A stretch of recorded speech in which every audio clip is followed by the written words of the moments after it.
there is something about you that has never fit. Not in the way that broken things don't fit. In the way that a frequency doesn't fit when the receiver is tuned to the wrong band. You have spent years, maybe decades, trying to understand why you experience this world the way you do. Why certain things that seem to energize everyone around you leave you feeling hollow. Why you feel the weight of a room before you walk into it. Why grief moves through you like weather. Not just your own grief, but the grief of strangers, the grief of places, the grief of things that haven't happened yet. Why you have always carried a knowing that sits just below the surface of language, something you couldn't quite name, but couldn't stop feeling. You have probably been told you are too sensitive, too intense, too much. What if those weren't flaws in your design? What if they were specifications? Today, I want to show you something about the nature of your energy field that most people in your life have never considered, and that you yourself may have only glimpsed at the edges of your awareness. I want to show you what your aura is actually broadcasting, not just in terms of emotion or mood, but in terms of its fundamental architecture. Because there is a quality to your electromagnetic signature that is measurably different from what most people carry. And once you understand what that difference is and where it comes from, everything about your experience of this world will begin to make a different kind of sense. This is not a story about being special in the way that separates you from others. This is a story about being specific in a way that explains what you have always felt, but never had the physics for. Your energy field has been trying to tell you something about your own nature for your entire life. Today, we listen to it. Let me start with something measurable. The human heart generates an electromagnetic field. This is not metaphor. This is not spiritual language dressed up in scientific clothing. This is a documented, reproducible, instrumentally verified fact. The HeartMath Institute, conducting research over more than 3 decades, has measured this field extending up to 8 to 10 feet beyond the physical body in every direction. The field is real. It carries information. It interacts with other fields. And it is the primary instrument through which your energy broadcasts to the quantum environment around you. But here is what most discussions of the heart field leave out. The field is not uniform across all people, and it is not uniform across all moments in the same person. What varies is something called coherence. Coherence is a specific quality of the heart's electromagnetic output. When the heart is beating in a smooth, ordered, rhythmically consistent pattern, the field it generates is coherent. Coherent fields carry information with precision. They are stable, organized, and they interact with other fields in ways that are predictable and powerful.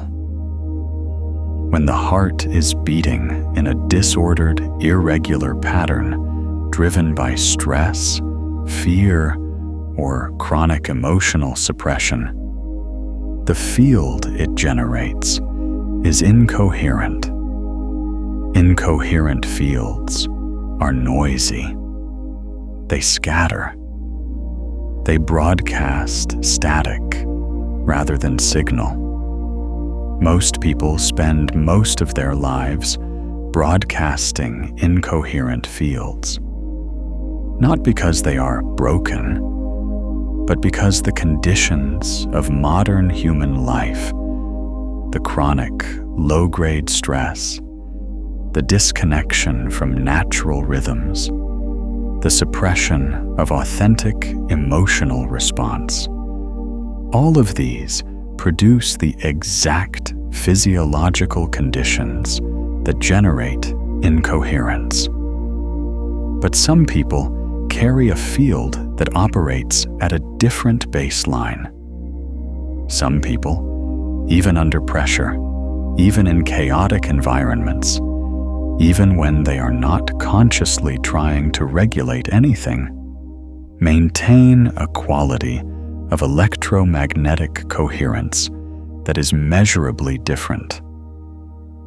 Their heart rate variability patterns are more complex, more fractal, more organized. Their field reaches further. It interacts with other fields more powerfully, and it does something else. Something that the standard explanations of heart coherence don't fully account for. It resonates with frequencies that are not local. This is where we need to go deeper. This is where the science of your aura begins to touch something that the standard scientific framework has not yet fully mapped, but that you have been living inside of your entire life. If this is landing for you, here is something I want to offer before we go further. Have you spent years trying to feel lit up again? Visualizations, affirmations, vibration work, and the light still won't hold? Every one of those methods is telling you to push harder, do more, add another technique. It's not working because the issue isn't that you don't have enough light. 6 specific patterns are sitting on top of it. They're called the frequencies of forgetting. The remembering field, a quantum guide to returning to the light. You forgot you were carrying walks through all 5 parts of getting those patterns off you. Every tool you used tried to add more light. This one lifts what's been sitting on the light you already carry. The longer you wait, the harder they get to clear. So go open it tonight. The link is in the pinned comment below. Now, back to the thread we were following. Your energy field does not only broadcast to the immediate environment, it does not only interact with the people in the room.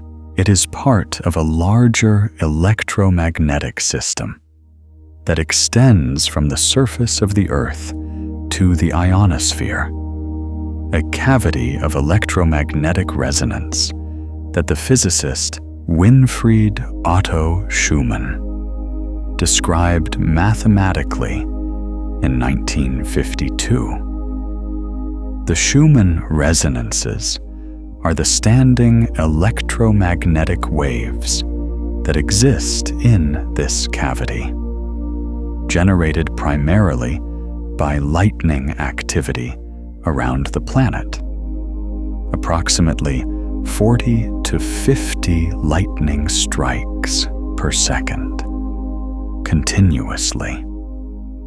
The fundamental frequency of this resonance is approximately 73 Hertz.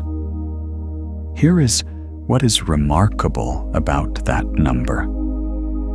The human brain, in a state of deep meditation, in a state of creative flow, in a state of what researchers call the hypnagogic threshold between waking and sleep, operates at frequencies that overlap precisely with the Schumann resonance. The theta brainwave range, 4 to 8 Hertz, sits directly inside the window of the Earth's primary electromagnetic cavity resonance.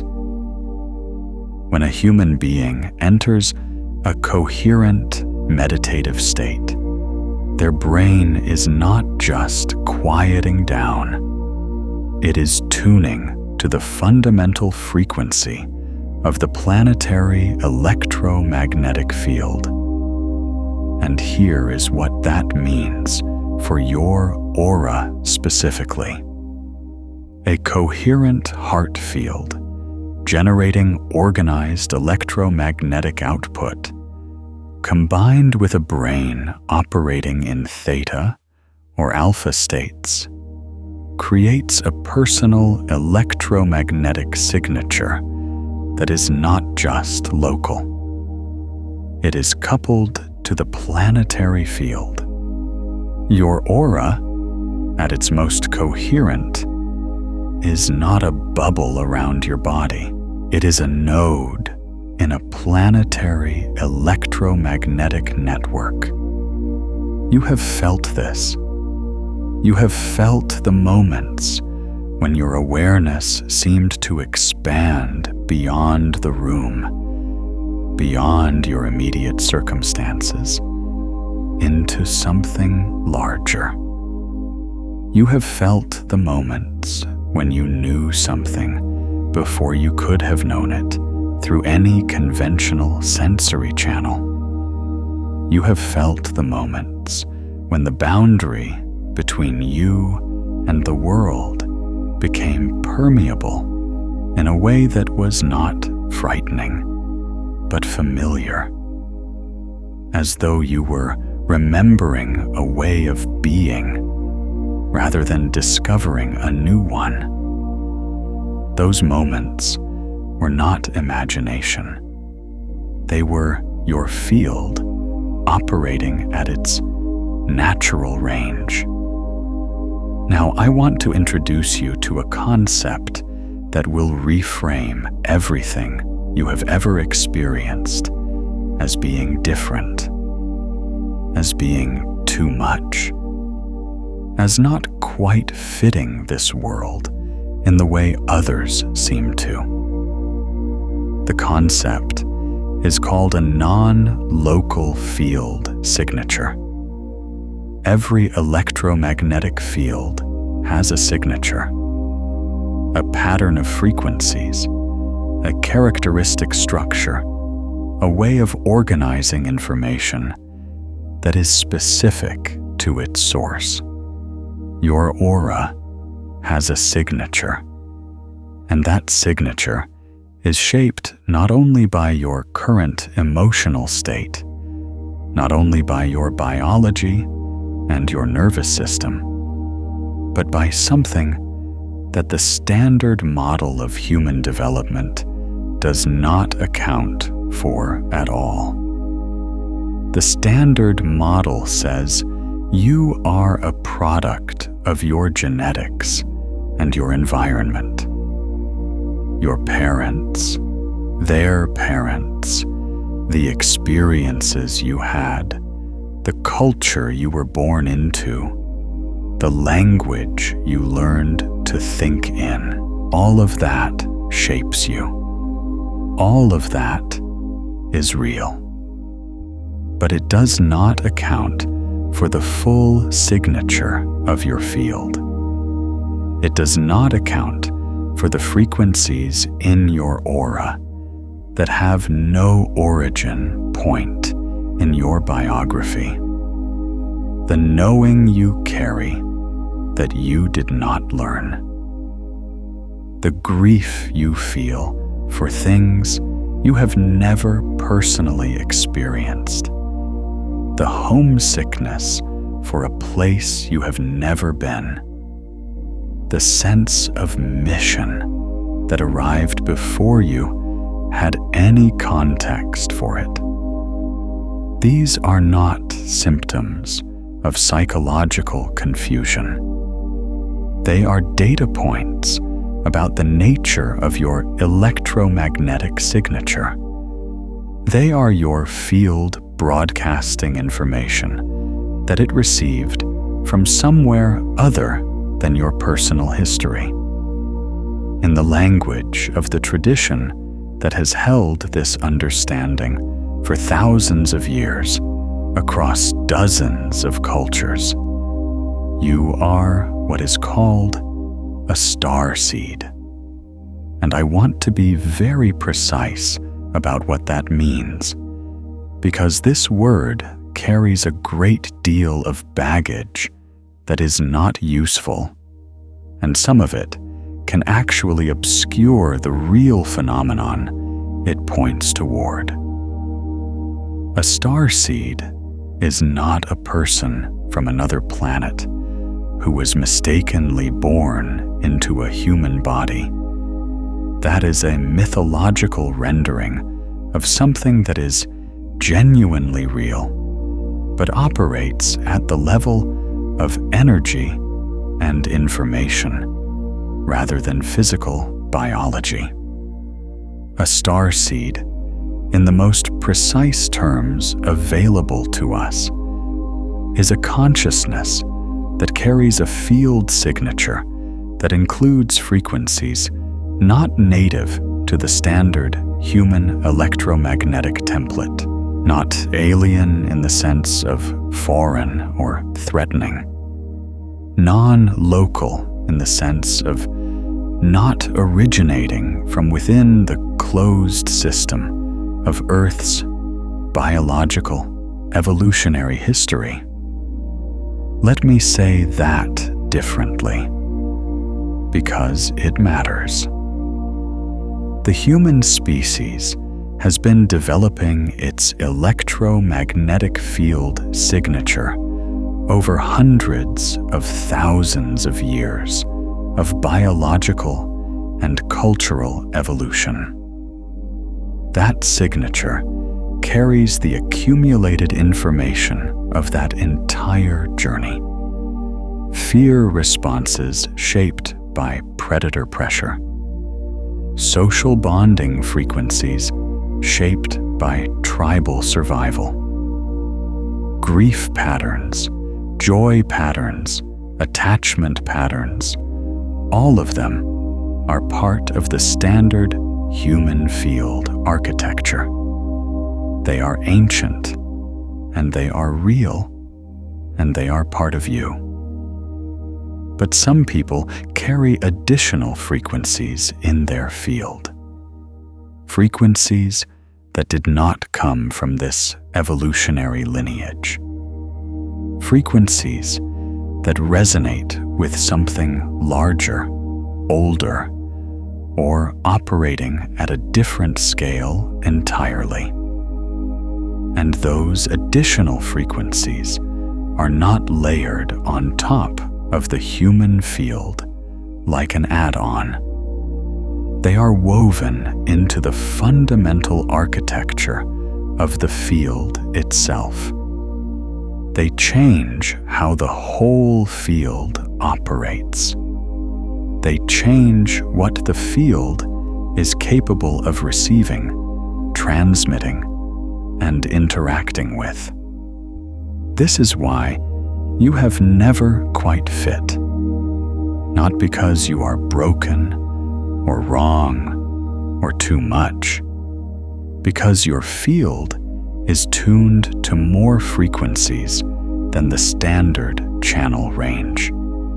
You are picking up signals that most people around you are not receiving. You are broadcasting on frequencies that most people around you are not equipped to hear.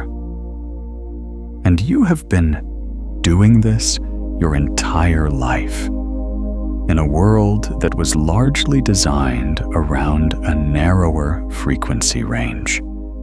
If this is landing for you, if you feel something recognizing itself in what I am describing, I would love for you to like this video and subscribe so we can keep going deeper together. Now let me show you what this actually looks like in the mechanics of your daily experience. Because this is not abstract. This shows up in specific, recognizable, repeatable ways in your life. And once you see the pattern, you will not be able to unsee it. The first marker is empathic overload in crowds or emotionally charged environments. If you are a starseed, you do not just feel your own emotions in a crowd. You receive the field broadcasts of everyone around you. This is not a figure of speech. This is electromagnetic induction, the same process by which one electromagnetic field influences the state of another field in proximity. Your field, because of its extended range and its sensitivity to non-local frequencies, is also highly sensitive to local field interactions. You walk into a hospital and you feel the grief of the building. You walk into a party and you feel the loneliness underneath the noise. You walk into a meeting and you know before a word is spoken that something is wrong. This is not imagination. This is your field doing what it is designed to do. The problem is that it was designed for an environment where this sensitivity was a resource, not a liability. In the current environment, without understanding or training, it registers as overwhelm. The second marker is the persistent sense of mission without a clear object. You have always known you were here to do something. The feeling is specific and urgent and real. But the what has remained frustratingly vague.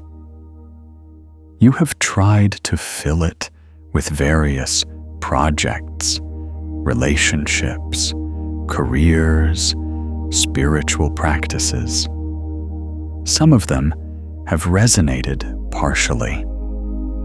None of them have fully resolved the feeling. This is because the mission is not a job description. It is a field function. Your aura is here to broadcast specific frequencies into an environment that needs them. The mission is not something you do. It is something you radiate. And until you understand that, you will keep looking for it in the wrong dimension. The third marker is a relationship to time that does not match the people around you. You do not experience time as a simple linear progression from past to present to future. You experience it as layered. You feel the past as present. You sense the future as already occurring somewhere. You have déjà vu, not as a neurological glitch, but as a genuine recognition, a sense of arriving somewhere you have already been. This is because your field is operating at frequencies that are not bound by the local electromagnetic constraints that make time appear linear. The non-local frequencies in your signature are receiving information from outside the immediate temporal window. This is not mysticism. This is the physics of non-local field interaction, which quantum mechanics has been documenting for decades, most famously in the phenomenon of quantum entanglement, where particles that have interacted remain correlated regardless of the distance or time that separates them. The fourth marker is an inexplicable relationship to certain places, symbols, or star systems.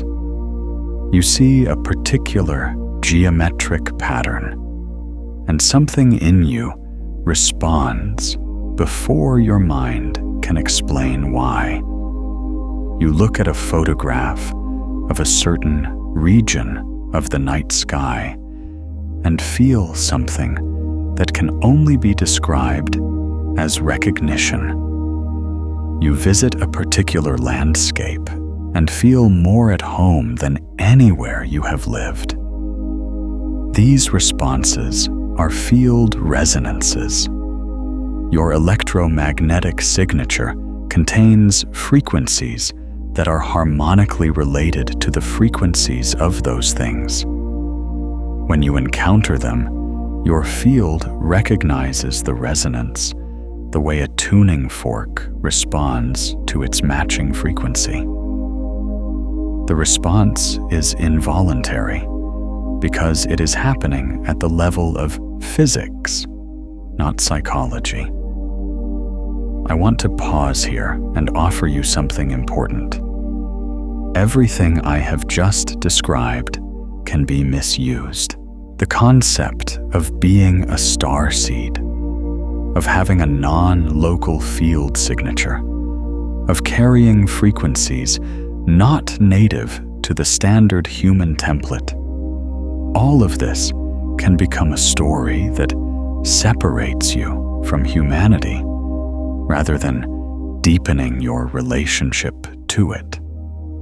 It can become a reason to feel superior, or a reason to feel perpetually alienated, or a reason to avoid the very real, very human, very embodied work of being alive in this world.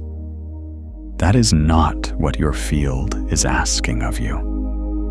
Your non-local frequencies are not a crown. They are a function. They are not there to elevate you above the human experience.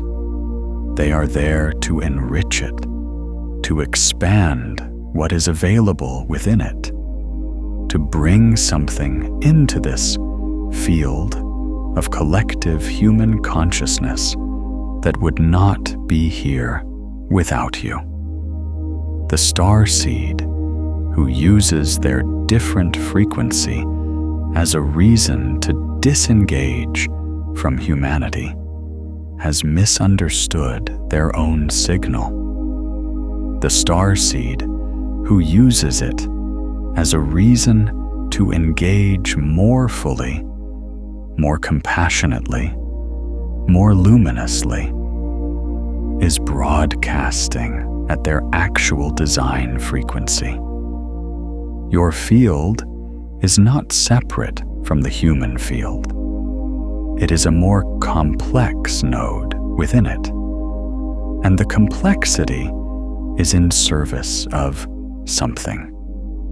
Now I want to tell you a story, because there is a truth that lives in story, that lives nowhere else. And this particular truth needs to find you in a way that bypasses the part of your mind that wants to argue with it. Her name was Marin. She had known since she was 4 years old that she was different, not in the ways that children typically feel different. The awkwardness of not fitting in, the social uncertainty of being new or shy or strange. Marin felt different in a way that was prior to all of that. She felt it in her body, in a frequency she couldn't name. She felt it in the way she could walk into a room and know immediately who in that room was in pain, even when they were smiling. She felt it in the way she would sometimes wake at 3 a.m. with a grief so large and so sourceless that she couldn't tell if it was hers or the world's. Her family loved her and did not understand her. They gave her the language they had, which was the language of sensitivity and imagination and being a little too much in her feelings. She accepted that language because it was the only one available, but it never quite fit. It was a translation of something that lost everything in the translation. She grew up doing what most people with her kind of field do. She contracted. She learned to turn down the volume on her own signal. She learned to match the frequencies of the people around her, to seem normal, to seem manageable, to seem like someone who fit inside the standard range. She was very good at it. She was so good at it that for years she forgot she had ever been anything else. But your field does not forget what it is. It can be suppressed, but it cannot be changed at the fundamental level.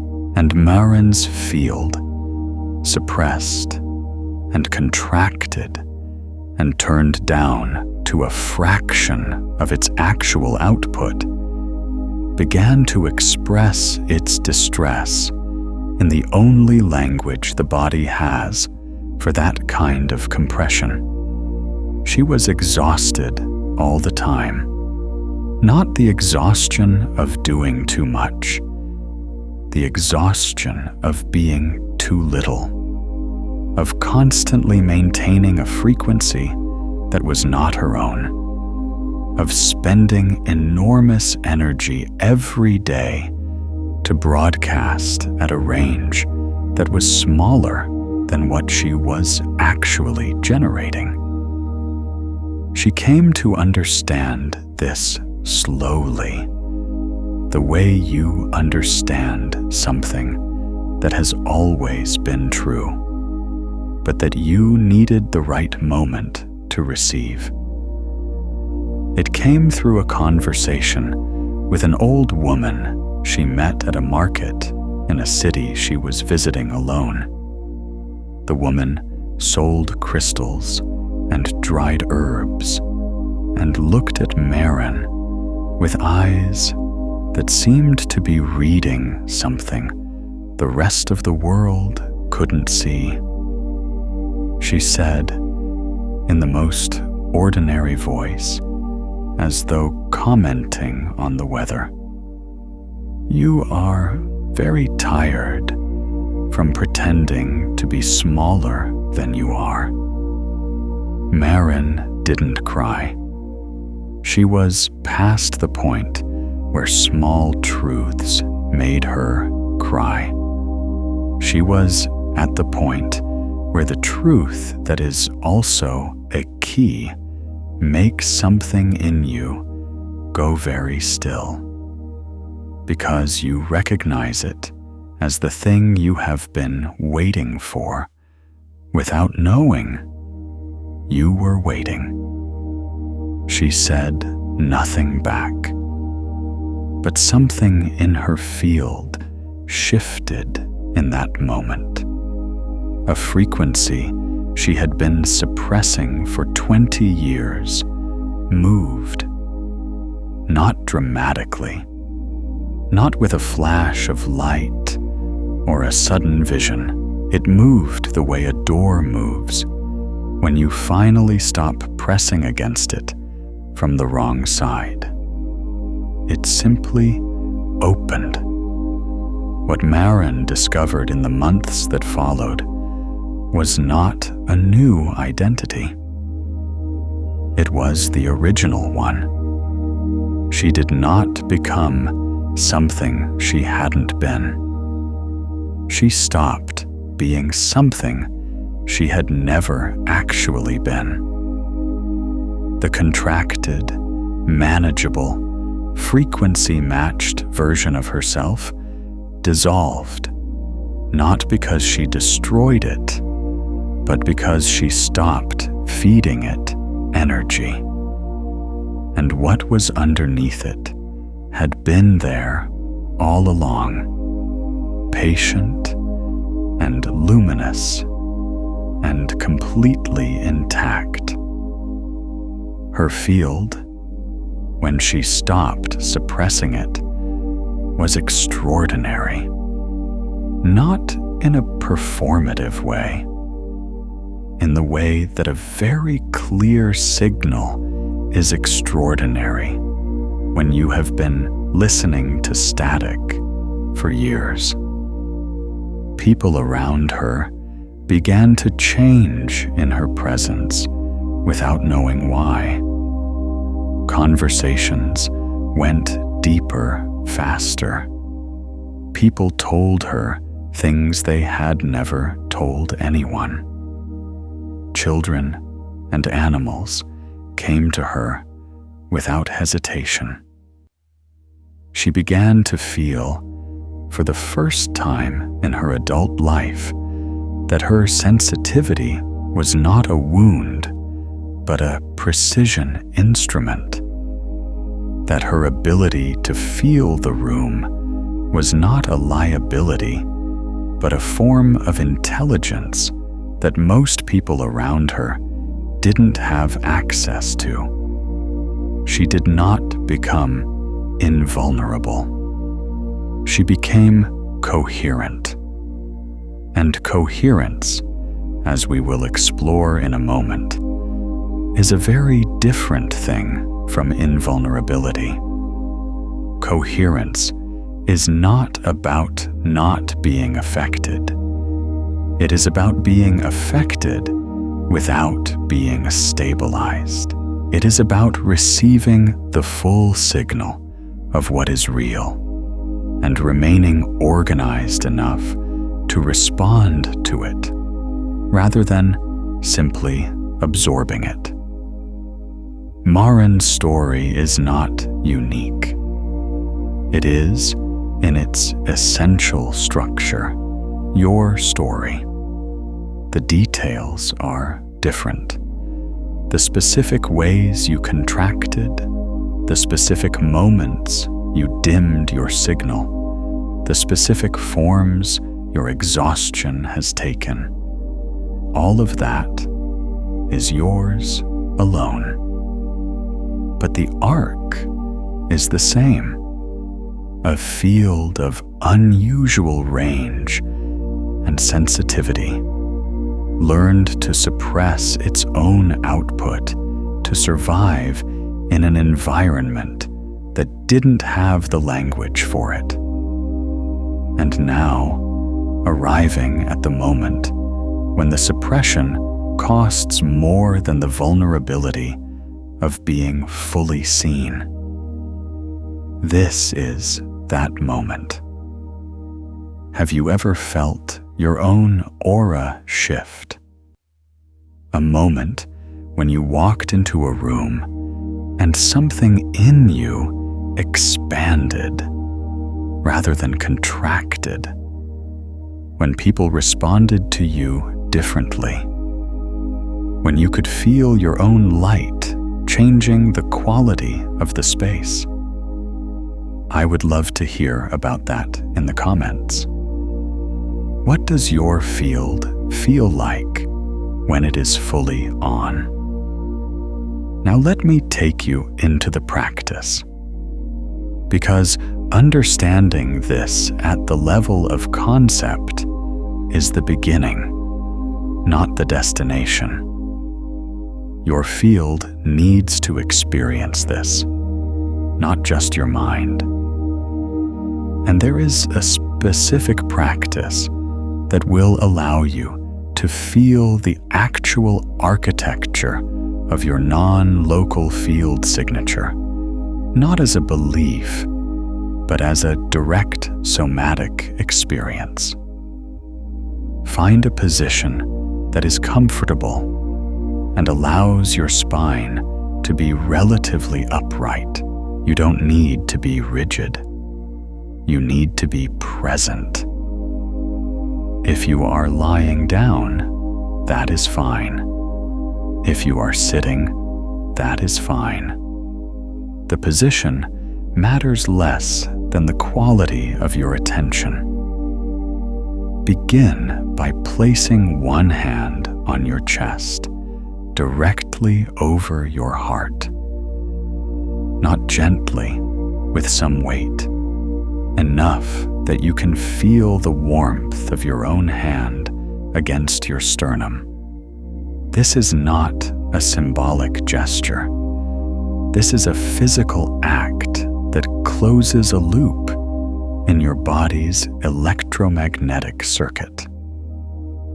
The skin of your palm is rich in mechanoreceptors that respond to pressure and warmth, and the act of placing your hand over your heart sends a direct signal through the vagus nerve that begins to shift your autonomic nervous system toward a parasympathetic state. This is the state in which heart coherence is most accessible. Now breathe, not dramatically, not with effort. Breathe as though you are breathing into the space beneath your hand, as though the breath is entering through your chest rather than through your nose.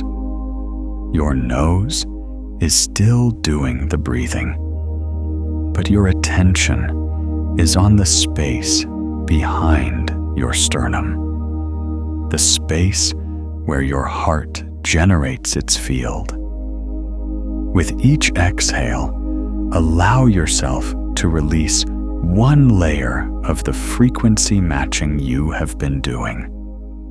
You have been doing it all day, probably all your life. The small adjustments to your signal that you make automatically to fit into the expected range of the people and environments around you.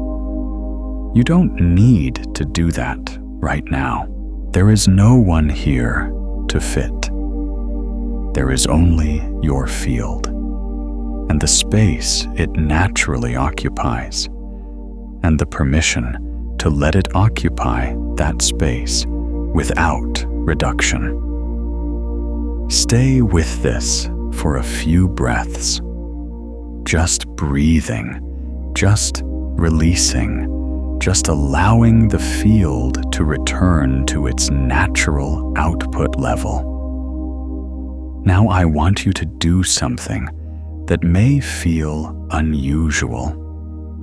I want you to extend your awareness beyond your body. Not dramatically, not with effort. Simply allow your attention to expand outward from the center of your chest in all directions simultaneously, the way light expands from a source. Not pushing, expanding. There is a difference. Pushing is effort. Expanding is permission. As your awareness expands, you may begin to feel the edges of your field. Most people, when they do this for the first time with real attention, feel something at about arm's length in every direction. A subtle quality of density or warmth or tingling at the boundary of their energetic reach. That is the edge of your coherent heart field in its contracted state. Now breathe again. And with this breath, allow the field to expand further. Not because you are pushing it, because you are releasing the compression that was holding it in. Your field is not small. It has been held small. There is a difference, and you can feel that difference right now if you stay with it. As the field expands, notice what it encounters.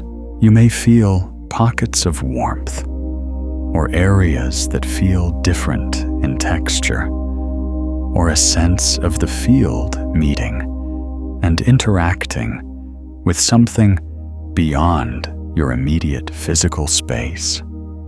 This is your field doing what it actually does, not in a controlled or managed way, in its natural, uncontracted, fully expressed way. Stay here for as long as you need. This is not a timed practice. This is a remembering. You are not learning how to do this. You are remembering that you have always done this. Your field has always extended this far. You simply haven't been paying attention to the full range of it. When you feel ready, bring your awareness back to the hand on your heart. Feel the warmth there. Feel the weight of your own presence, and carry that expanded quality with you as we continue. Because now, I want to go into something that most conversations about starseeds and non-local consciousness never actually explain. And it is the thing that matters most for how you live in this body, in this world, in this life. The question is not whether your field signature includes non-local frequencies. If you have recognized yourself in what I have described, it does.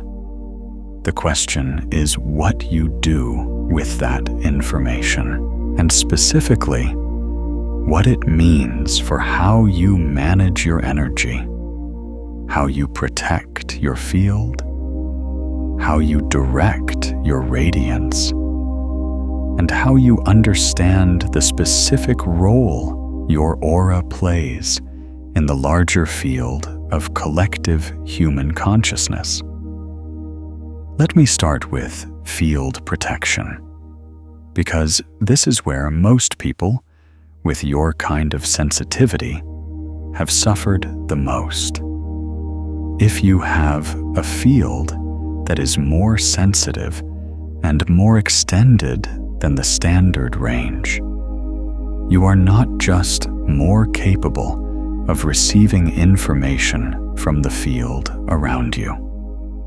You are also more vulnerable to what the researchers call field entrainment. Entrainment is the process by which one oscillating system pulls another oscillating system into synchrony with it. It happens with pendulum clocks on the same wall. It happens with fireflies in the same tree. It happens with human heart fields in the same room. When two fields interact, the stronger, more coherent field tends to entrain the weaker, less coherent one. This is not a power struggle. It is physics. It is the same reason that a tuning fork struck at the right frequency will cause another tuning fork across the room to begin vibrating, without any physical contact between them. The problem for someone with a sensitive, extended field is that entrainment can run in the wrong direction. If your field is extended but not coherent, it is large but not organized. And a large, incoherent field is more susceptible to being entrained by the fields around it, not less. This is the mechanism behind what you have probably experienced as absorbing other people's energy. You didn't just feel their emotional state. Your field actually began to synchronize with it. Your heart rate variability began to mirror theirs. Your nervous system began to organize itself around their frequency. You became, temporarily, a resonance chamber for their signal. This is why you leave certain people feeling drained. Not because they took something from you, because your field entrained to their incoherence, and maintaining that state costs enormous energy.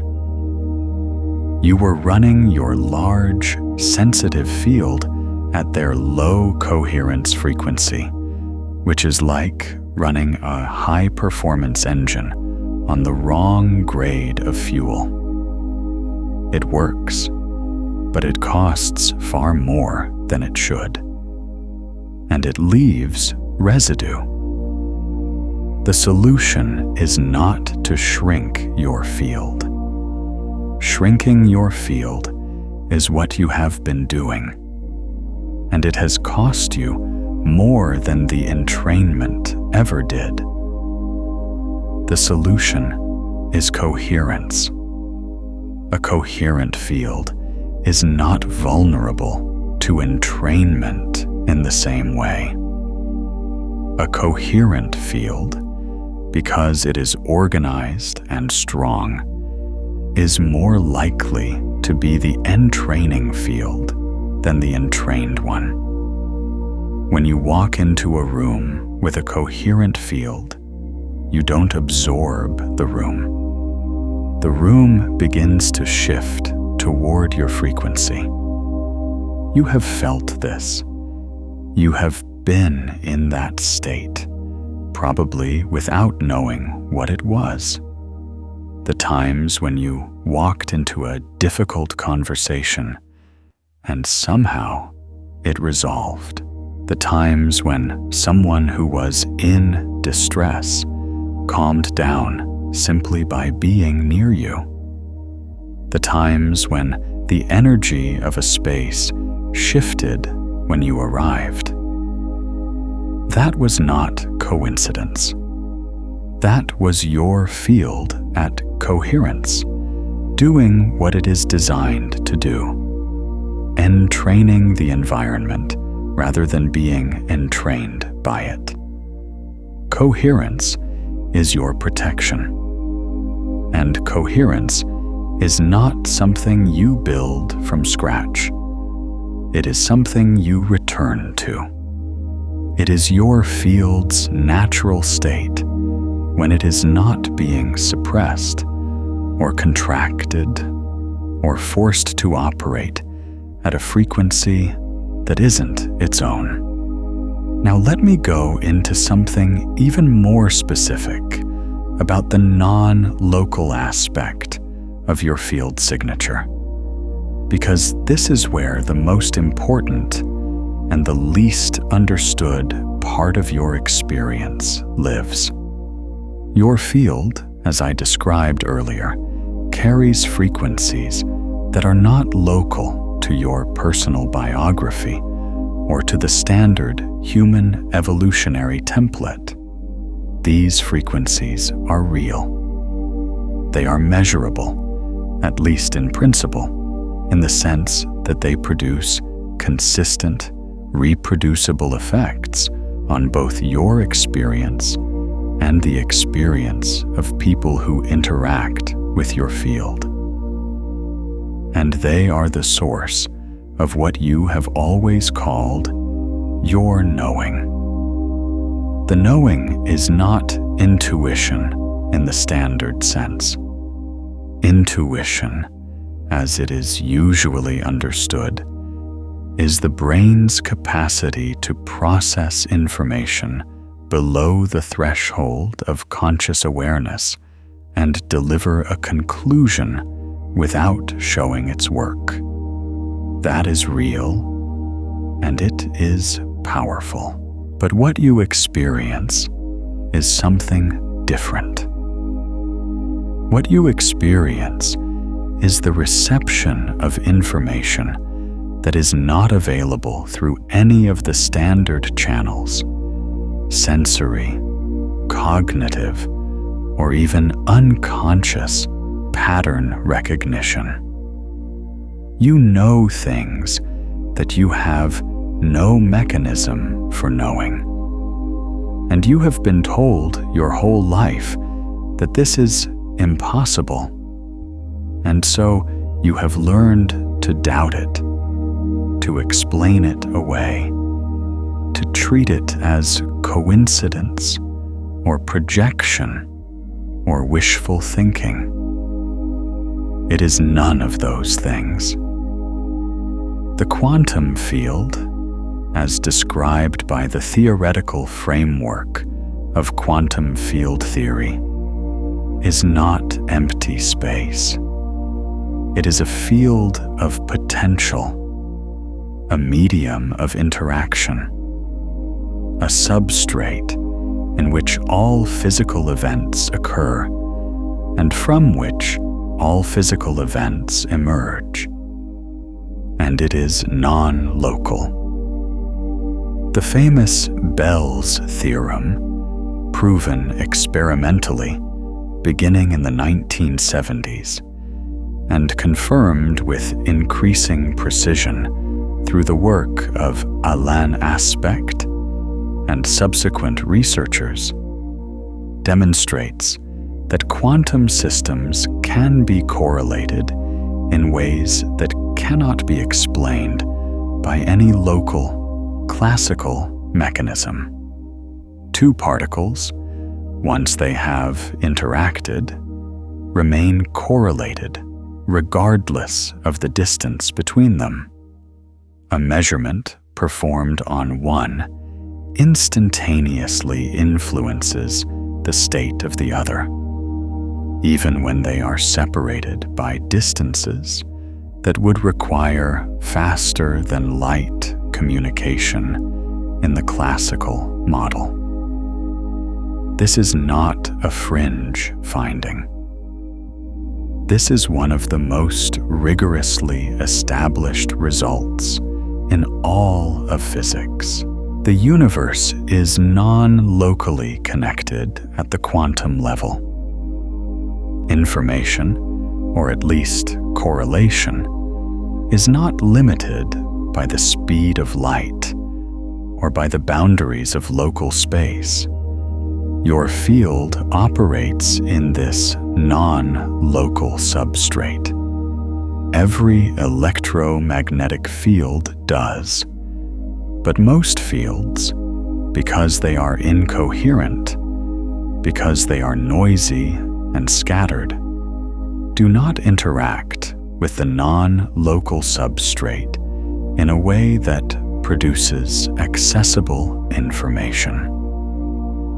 A coherent field, a field organized enough to maintain quantum-level correlations rather than destroying them through thermal noise and electromagnetic chaos, can interact with the non-local substrate in ways that produce what you experience as knowing. The physicist Roger Penrose and the anesthesiologist Stuart Hameroff proposed in their orchestrated objective reduction theory that quantum coherence in the microtubules of neurons might be the basis of conscious experience. This remains contested in the scientific community, but the broader principle that biological systems can maintain quantum coherence at body temperature, and that this coherence might be the substrate for certain forms of information processing, is supported by a growing body of research in quantum biology. Photosynthesis in plants, navigation in birds, enzyme catalysis in biological systems. All of these have been shown to involve quantum coherence in ways that were previously thought impossible in warm, wet, biological environments. Your knowing is not magic. It is quantum coherence operating in a field that is large enough, organized enough, and sensitive enough to access non-local correlations in the quantum substrate. It is your field doing something that your field is specifically designed to do. And here is the implication that matters most. If your knowing is real, if it is a genuine form of information reception, rather than a psychological artifact, then the things you know that you shouldn't be able to know, the feelings about people before you have any evidence, the sense of what is coming before it arrives, the recognition of places and patterns and frequencies that have no origin in your personal history. All of that is data.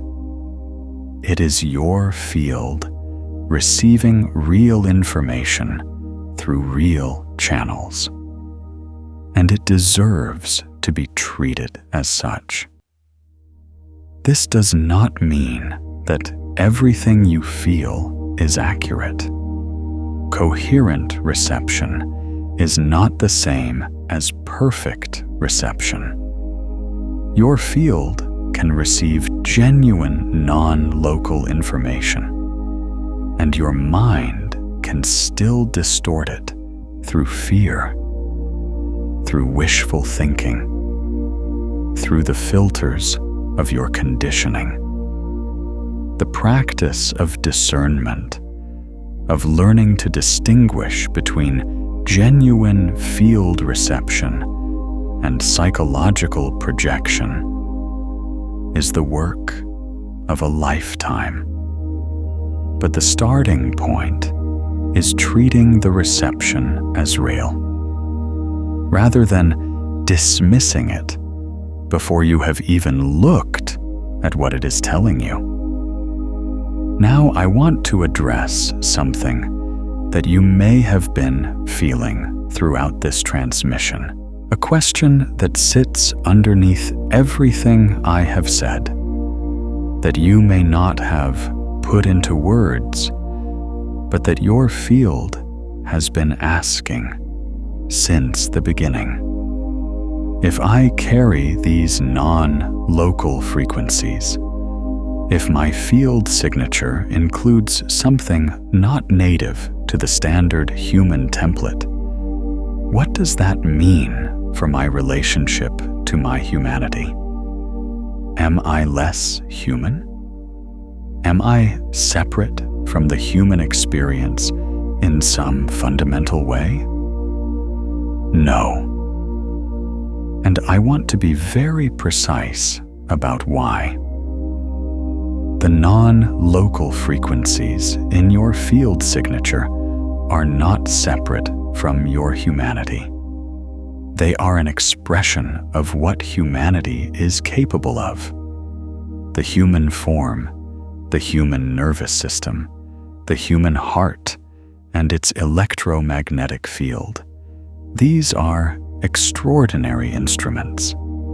They are capable of a range of experience and a depth of connection and a quality of consciousness that is, as far as we know, unique in the universe.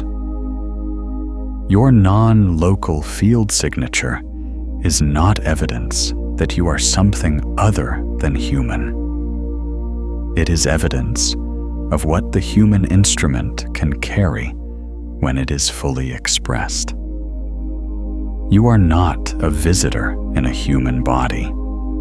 You are a human being whose field has been calibrated to a wider range.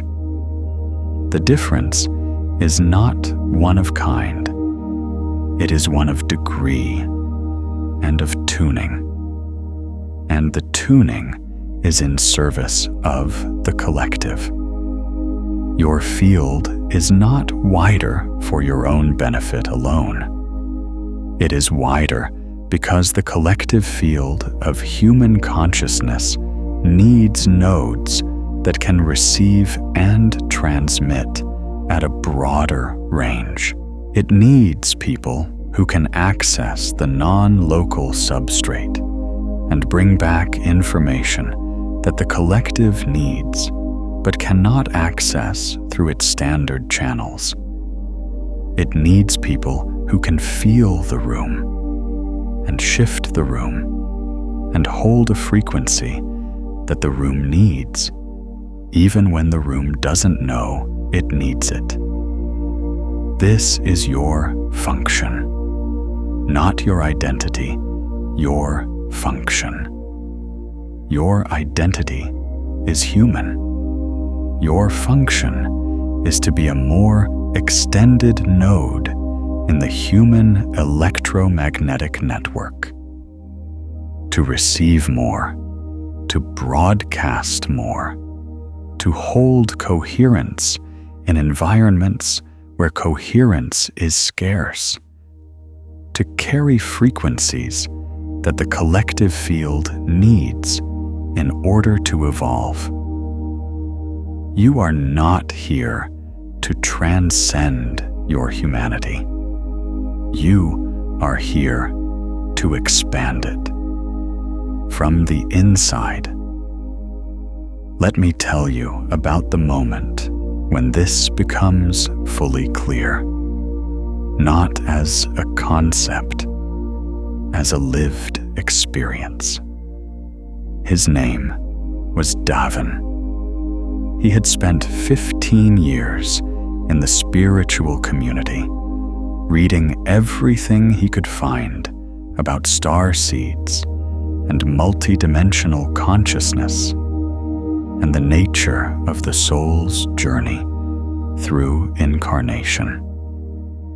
He had accumulated a vast and sophisticated framework for understanding his own non-locality. He could explain the mechanics of quantum entanglement. He could describe the Schumann resonance and its relationship to human brainwave states. He knew about the heart math research and the toroidal shape of the heart's electromagnetic field. And he was profoundly lonely. Not because he lacked connection. He had a community of people who shared his framework, who used the same language, who recognized the same experiences. He was surrounded by people who understood him, and he was still lonely. It took him a long time to understand why. The understanding came on an ordinary Tuesday in a grocery store of all places. He was standing in the checkout line, exhausted from a long day, not in any particular state of spiritual awareness, not trying to do anything except buy food. And the woman in front of him, a woman in her 60s with tired eyes and a cart full of things that suggested she was cooking for a lot of people, dropped her wallet. Everything spilled out. Cards, coins, receipts, a photograph. Devon bent down to help her. They gathered things together. And when he handed her the photograph, a family photograph, she looked at it and then at him and said, in a voice that was completely unguarded, "I miss them so much." He didn't know who she meant. He didn't ask. He just felt it, the full weight of whatever she was carrying, the specific texture of that particular grief, the way it saw in her chest and in her eyes and in the slight tremor of her hands. He felt it the way he had always felt other people's emotions, completely and immediately and without any buffer. But this time, he didn't contract. He didn't manage it or process it or translate it into his framework. He just let it be real. He let her grief be exactly as large as it was. And he let his field receive it without trying to fix it or explain it or protect himself from it. He said, "I'm sorry." And he meant it the way you mean something when you mean it with your whole field, not just your words. She looked at him for a moment with an expression he had never seen directed at him before. Not gratitude exactly, recognition, as though she had been seen in a way she hadn't expected to be seen by a stranger in a grocery store on a Tuesday. She gathered her things and left. He paid for his groceries and walked to his car. And in the car, he sat for a long time, feeling something he hadn't felt in 15 years of spiritual practice. He felt useful. Not useful in the sense of having accomplished something. Useful in the sense of having been exactly what the moment needed.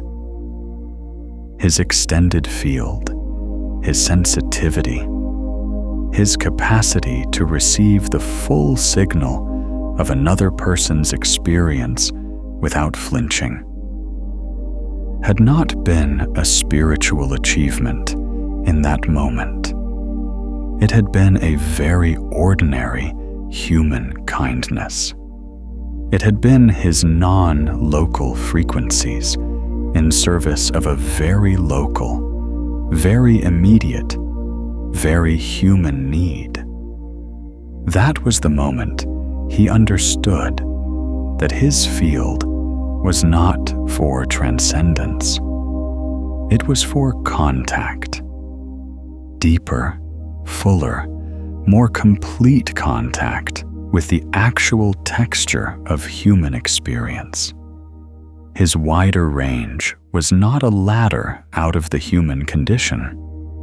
It was a deeper way of being inside it.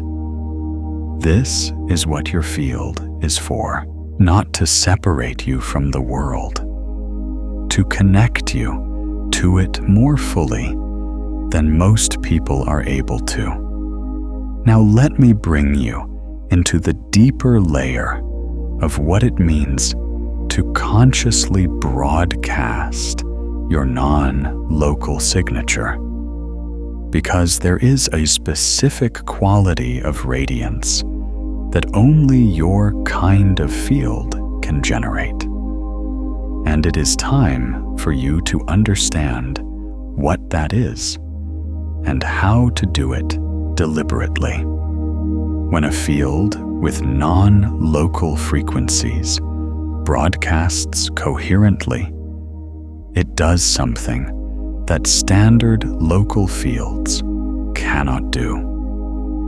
It introduces information into the local environment that did not originate in the local environment. This sounds abstract, so let me make it concrete. When you are in a coherent state, when your heart field is organized and your awareness is expanded, and you are not contracting your signal to fit the expected range, you are broadcasting frequencies that carry information from outside the closed system of the immediate environment. You are, in a very real sense, bringing something in from outside, not from another planet, from the non-local substrate of the quantum field, from the larger pattern of what is possible, rather than the smaller pattern of what is currently manifest. This is why your presence in certain situations has an effect that cannot be explained by anything you said or did. You didn't solve the problem. You didn't provide information that changed the situation. You simply were there, with your field fully expressed. And something shifted. Something became possible that wasn't possible before you arrived. This is not magic. This is field physics. A coherent field broadcasting non-local frequencies introduces new information into the local quantum field. And the quantum field, which assembles reality through the collapse of probability waves, now has access to a wider range of possibilities than it did before. The situation that seemed to have no solution now has one. not because you found it, because your field expanded the solution space. You have done this.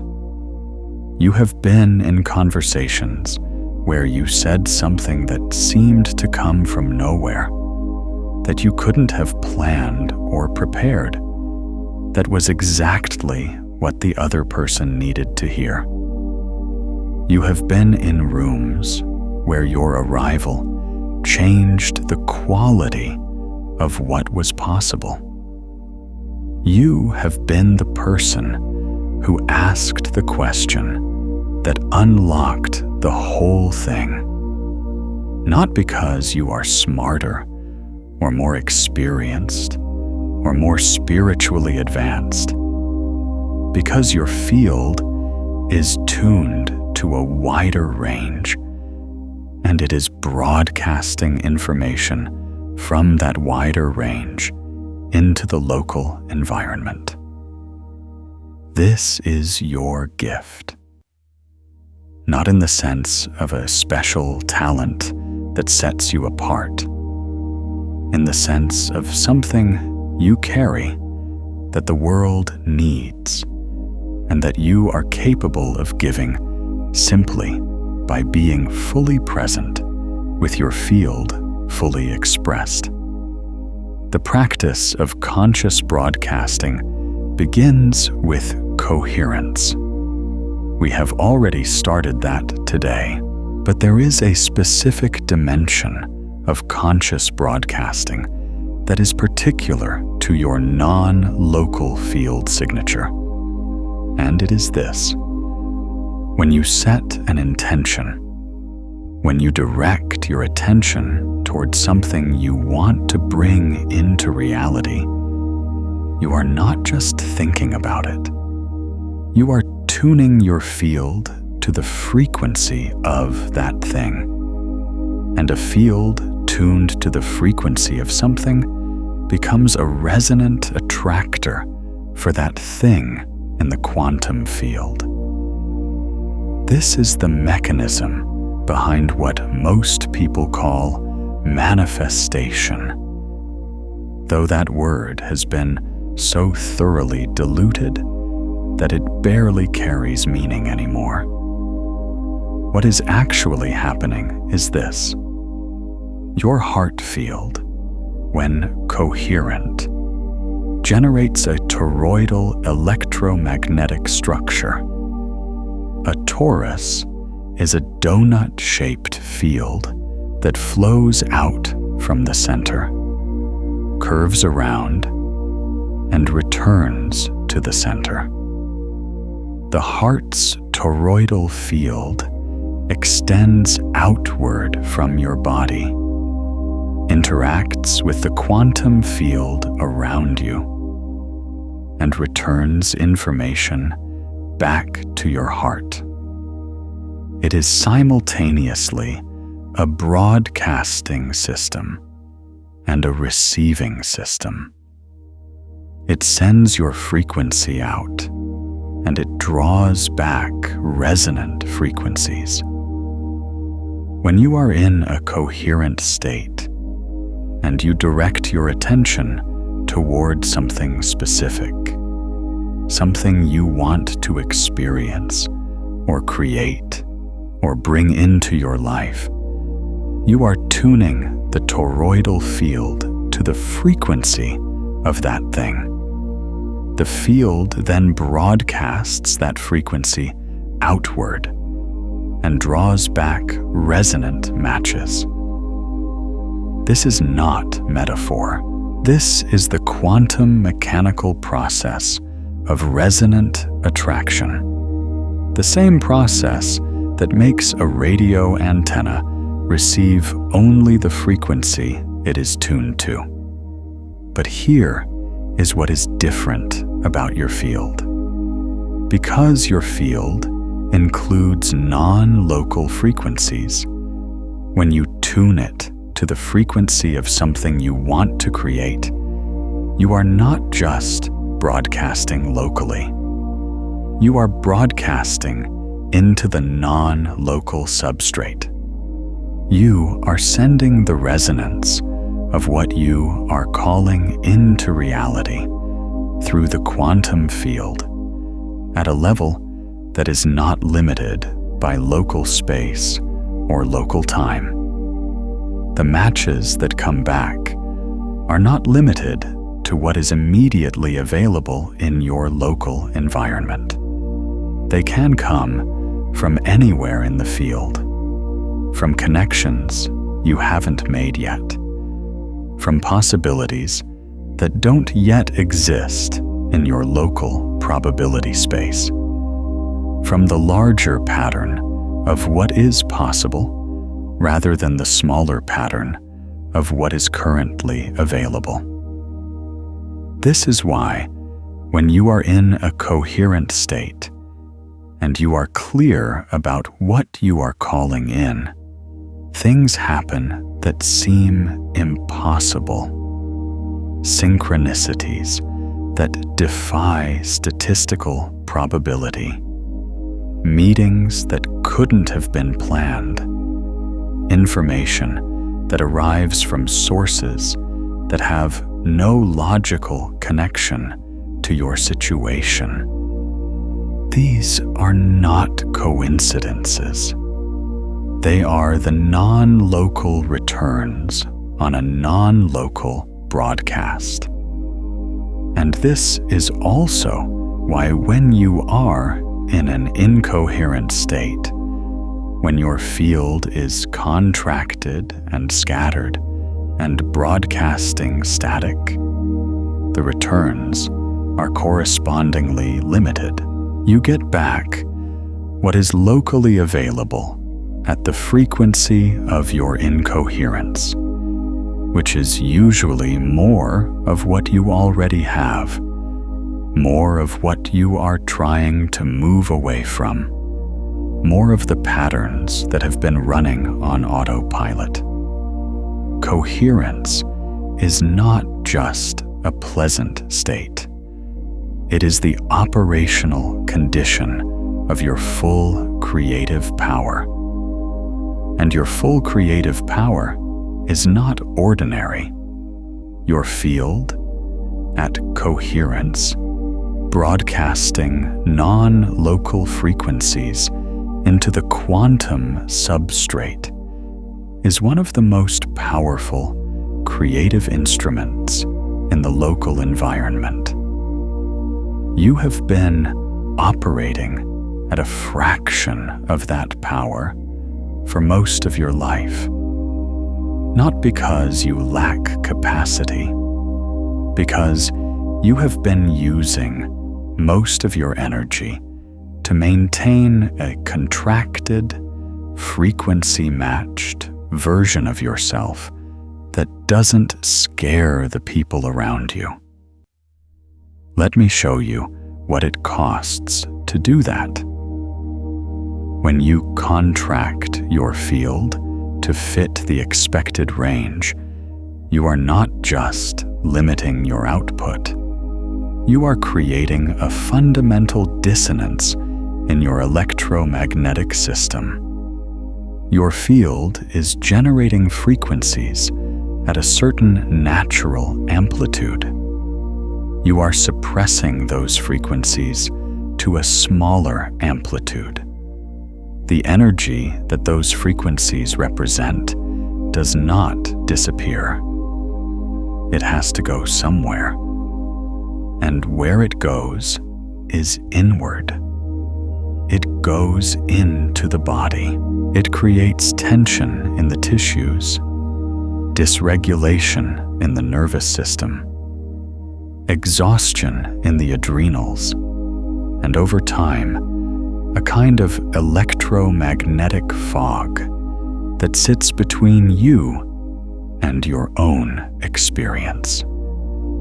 This is why so many people with your kind of field signature struggle with chronic fatigue that has no medical explanation, chronic anxiety that doesn't respond to the usual interventions, a persistent sense of being slightly disconnected from their own life, as though watching it from behind glass.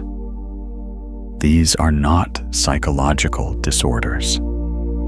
They are the somatic consequences of a field that is generating energy at a natural amplitude and being forced to suppress that amplitude continuously. The remedy is not medication or therapy alone, though both can be valuable. The remedy is permission. Permission to let your field operate at its natural amplitude. Permission to stop spending energy on the suppression. Permission to be as extended, as sensitive, as non-locally aware as you actually are. This is easier said than felt. I know that. The suppression has been going on for so long that it feels like your natural state. The contracted version of yourself feels like yourself. The expanded version feels unfamiliar and exposed and vulnerable. But here is what I want you to understand about that vulnerability. The feeling of exposure that comes when you stop contracting your field is not a sign of danger. It is a sign of expansion. You are not more vulnerable when your field is fully expressed. You are less vulnerable. Because a coherent, fully expressed field is not easily entrained by the incoherent fields around it.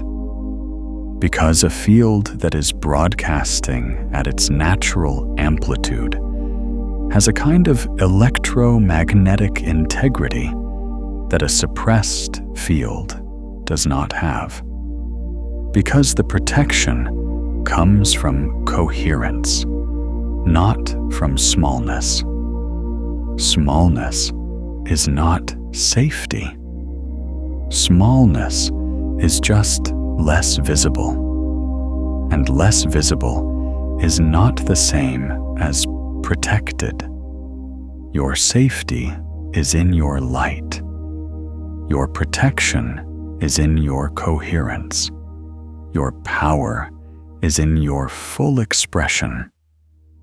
And all of it, every bit of it, is already there, already present, already generating, already radiating, even through the compression, even through the suppression, even through the years of trying to be manageable. Your field has been on this whole time. You just haven't been looking at the full extent of it. Now, I want to speak to something that I know is present for many of you who are receiving this transmission. A question that is less intellectual and more existential. A question that lives in the body rather than the mind. If I am here to carry these frequencies, if my field has this function in the larger network of human consciousness, why is it so hard? Why does it feel like such a struggle to be what I apparently am?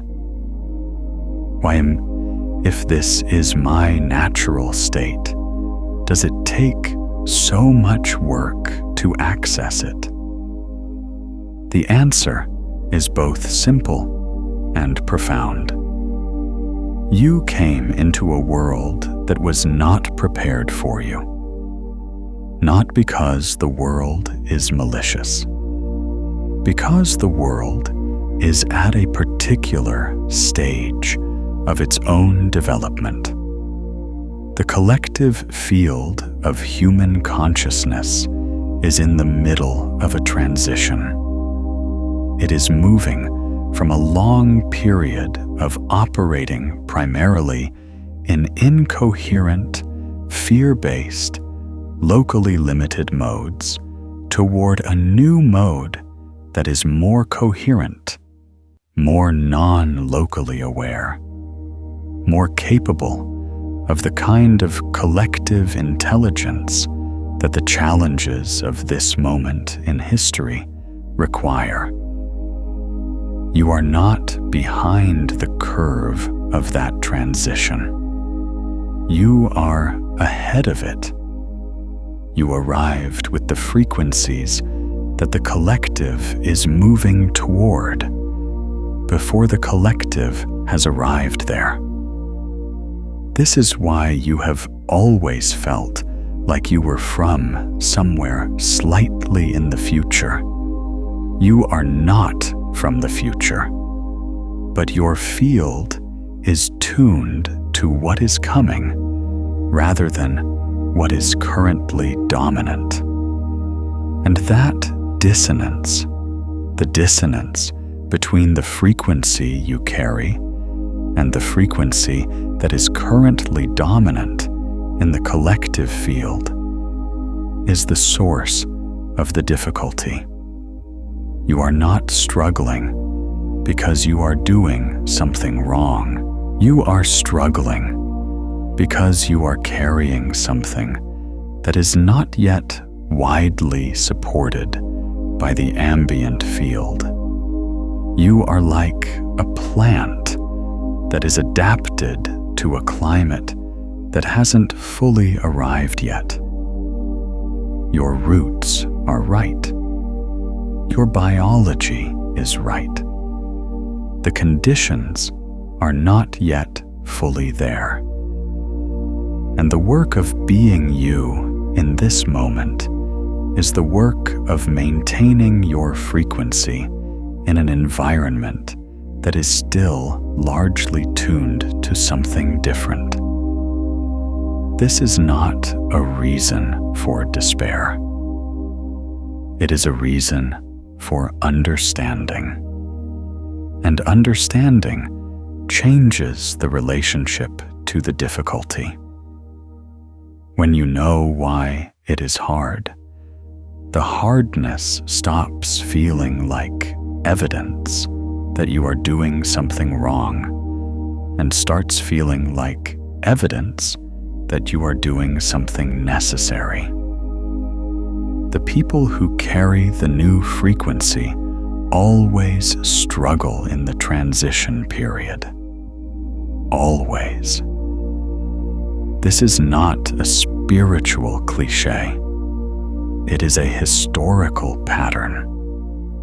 Every significant shift in collective human consciousness has been preceded by a period in which the people carrying the new frequencies were marginal, misunderstood, exhausted by the effort of maintaining their signal in an environment that wasn't resonant with it.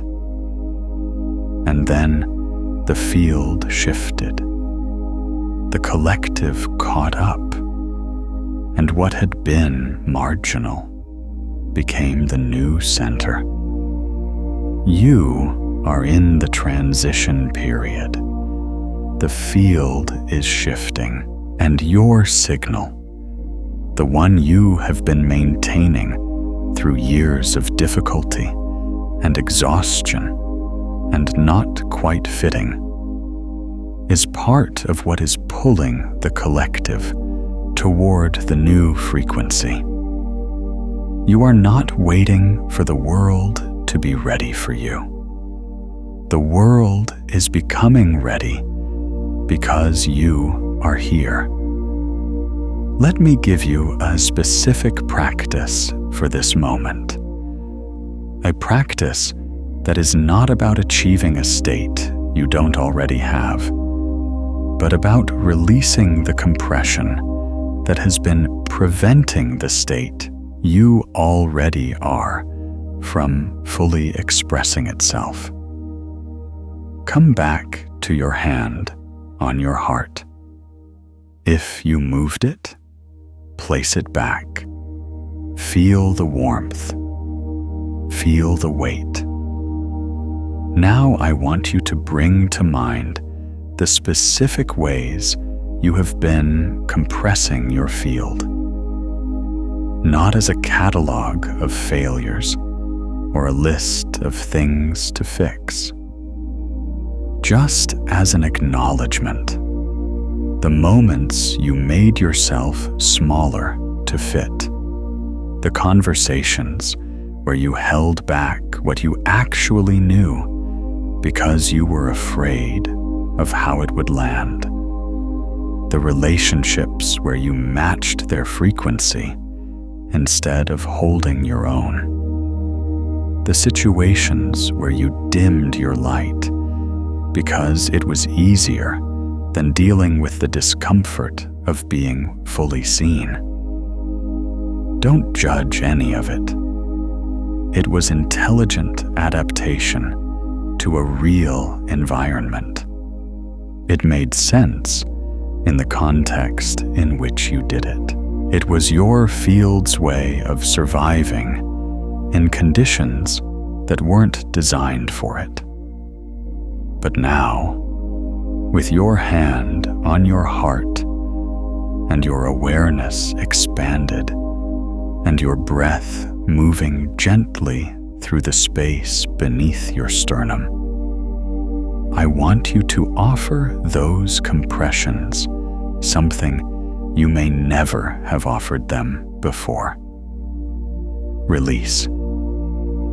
Not forgiveness in the sense of pardoning something wrong. Release in the sense of letting go of something that has served its purpose. The compression kept you safe in moments when being fully seen felt dangerous. It was a form of protection. You can be grateful for it and still let it go. You can honor what it protected you from and still recognize that the cost of maintaining it now is higher than the risk of releasing it. With each exhale, let one layer of compression release. Let one version of the smaller you dissolve. Not dramatically, not with effort. Just breathe and release and allow the field that has been there all along to return to its natural amplitude. You may feel something moving in your chest. You may feel something in your throat, a quality of expansion or emotion, or the particular sensation that comes when something that has been held tightly for a long time begins to loosen. That is your field returning to itself. That is the frequencies you have been suppressing beginning to move again. Let them move. They are not dangerous. They are you. Stay with this for as long as you need. There is no hurry. Your field has been waiting for this moment with infinite patience. It can wait a few more minutes while you fully arrive. When you feel ready, take one breath that is deliberately larger than the rest. Not forced, intentional. A breath that says yes to the full amplitude of what you are. And as you exhale, let that yes radiate outward from your heart in every direction, not as a performance, as a fact, as the electromagnetic reality that it is. Your field is on. It has always been on. Now it is conscious. There is one more layer I want to bring you into, because it is the layer that ties everything together, and that most conversations about starseed identity and non-local consciousness leave out entirely. And it is the layer that determines whether this understanding becomes a living reality in your life, or remains a beautiful concept that you visit occasionally and then set aside. The layer is integration. Integration is the process by which the understanding you have received in an expanded state becomes embodied in your ordinary functioning. It is the process by which the frequencies you have accessed in this transmission become the baseline of your daily field, rather than a peak state you touch occasionally in meditation or in moments of grace. Integration is not glamorous work. It does not happen in the moments of expansion and revelation. It happens in the grocery store on a Tuesday. It happens in the difficult conversation with someone who doesn't share your framework. It happens in the ordinary moments of ordinary life, when you are tired and distracted, and the last thing you feel like doing is maintaining your field at coherence. And this is precisely where your practice lives. Not in the elevated moments, in the ordinary ones. The specific practice of integration for your kind of field is this. Every time you notice that you have contracted, every time you catch yourself frequency matching, every time you feel the familiar compression of making yourself smaller to fit the expected range, you do one thing. You breathe, and you ask your field a question. The question is not complicated. The question is, what is my actual frequency right now? Not the frequency you are performing. Not the frequency you think you should be at. Not the frequency that would be most comfortable for the people around you. Your actual frequency. The one your field is generating naturally, without management or adjustment or suppression. And then you let that frequency be present, not loudly, not as a declaration or a performance, just present, just real, just the actual signal of what you are allowed to exist in the space you are in, without compression. This is a practice you can do in any moment, in any environment, without anyone around you knowing you are doing it. It takes no time and no equipment and no particular state. It only requires the willingness to be real in the moment you are in, rather than the version of yourself that the moment seems to be asking for. Over time, this practice changes the baseline of your field. The contracted state, which currently feels like your default, gradually becomes less default. The expanded, coherent, fully expressed state gradually becomes more familiar.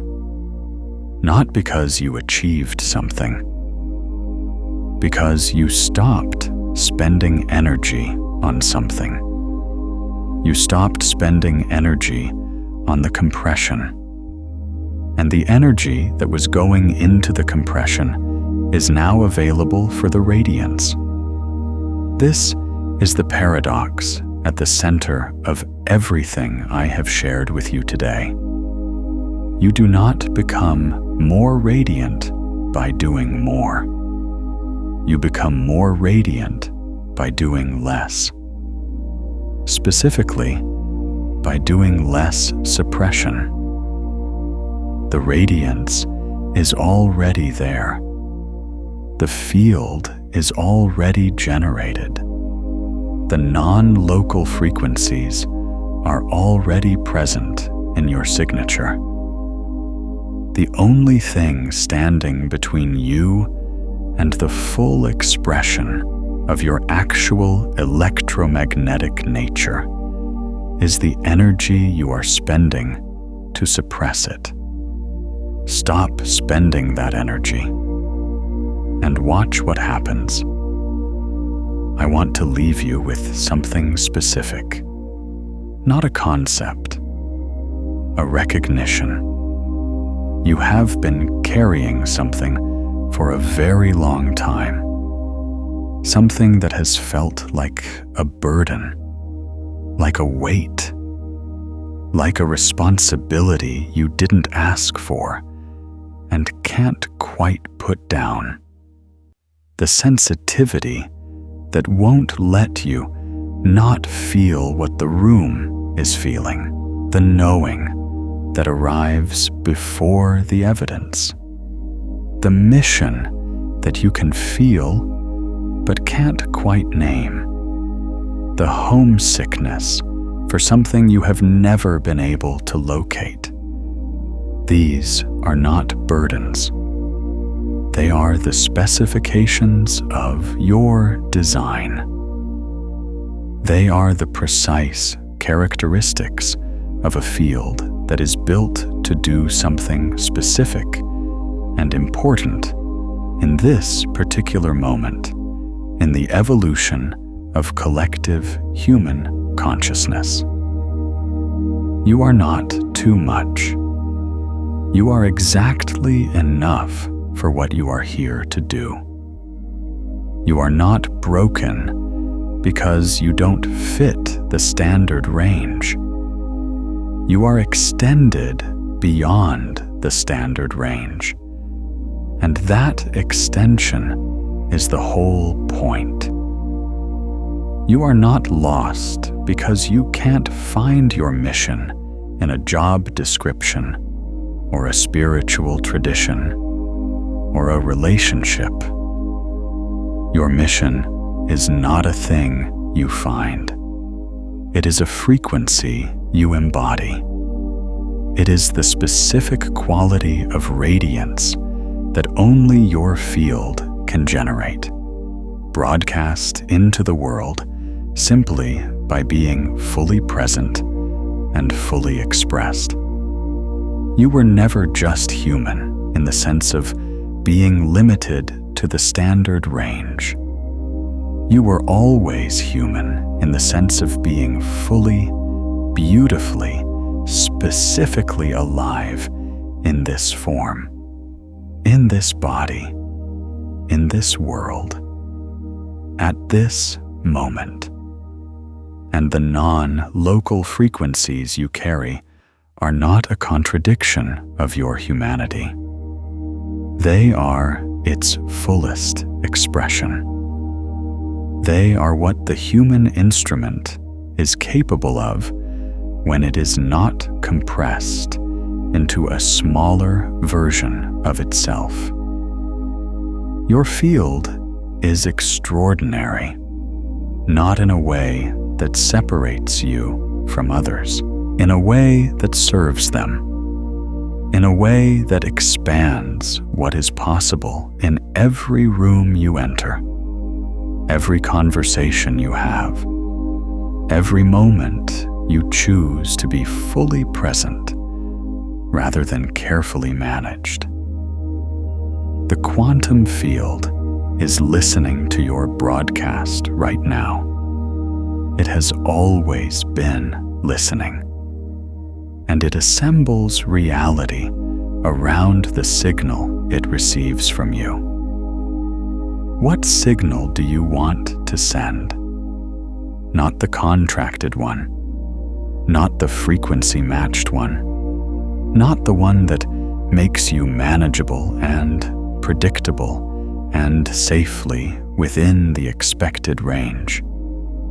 The real one, the full one, the one that has been generating in your heart since before you had words for any of this. The one that knows things it shouldn't know and feels things it shouldn't feel and recognizes places it has never been and reaches further than the standard range and lights up rooms without trying and carries something from somewhere larger than your personal history into every moment of your ordinary life.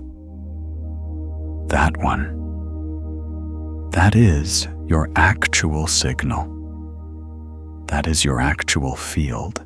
That is your actual identity, not the compressed version that learned to survive in a world that wasn't ready for it, but the full, luminous, non-locally aware, coherently broadcasting, quantum entangled, extraordinarily alive electromagnetic being that you have always been. You were never just human in the limiting sense of that word. You were always this. And now you know it. If this transmission reached something real in you, consider returning to it in a quiet moment. Perhaps in the stillness of early morning before the day's frequencies crowd in, or in the last few minutes before sleep, when your field is most receptive and the boundary between local and non-local grows thin. And if you know someone whose light needs reminding, whose signal has been compressed for too long, share this with them. When you do, something happens that is more than a gesture. Your coherent field, reaching toward theirs, creates a resonance between you. Their awareness of their own frequency activates. Both fields strengthen through the contact, and the collective luminosity grows, one node at a time, each one remembering what it has always been. There is a community of people who carry this frequency, people who have felt the same not quite fitting, the same sensitivity, the same mission they couldn't name, the same homesickness for something they couldn't locate. People who are in the same process of releasing the compression and returning to the full amplitude of their actual field. I would love to know what recognized in you today. What landed? What shifted? What you felt in your field during the practice? And tell me this too. Have there been moments when you felt the warmth of your own field activating? When something in you simply lit up and the room felt it? Leave that in the comments. Not because sharing it benefits the algorithm, but because your specific experience of this transmission is data. It is information about the frequency your field is carrying and the specific ways that frequency is waking up in you. And that information, shared in a field of people who can receive it at the full bandwidth, does something that individual experience cannot do alone. It begins to build a coherent collective field, a network of nodes, broadcasting at the full amplitude of their non-local signatures. And a coherent collective field is not just the sum of its individual fields. It is something qualitatively different, something more powerful than any of its parts. Your signal matters, not just for you, for the network. Take what you received today and carry it into the next moment, not as a belief system or a spiritual identity or a framework for understanding yourself, as a felt reality, as the actual quality of your field fully expressed in whatever ordinary moment is next. The grocery store on a Tuesday, the difficult conversation, the moment of exhaustion when everything in you wants to contract back to the smaller, safer, more manageable version. In that moment, breathe. Ask your field what its actual frequency is, and let that frequency be present. That is the whole practice. That is the whole path. And it is available to you in every moment of every day for the rest of your life. Your field is on. It has always been on. It is broadcasting right now into the quantum substrate, into the non-local field, into the local environment of every person and place and situation you encounter. The only question that has ever mattered is whether you are broadcasting consciously or unconsciously, whether you are sending the compressed signal or the real one. You know the answer now. And knowing changes the broadcast, not eventually, now. Welcome to your own frequency. Welcome to your actual field. Welcome to what you have always been.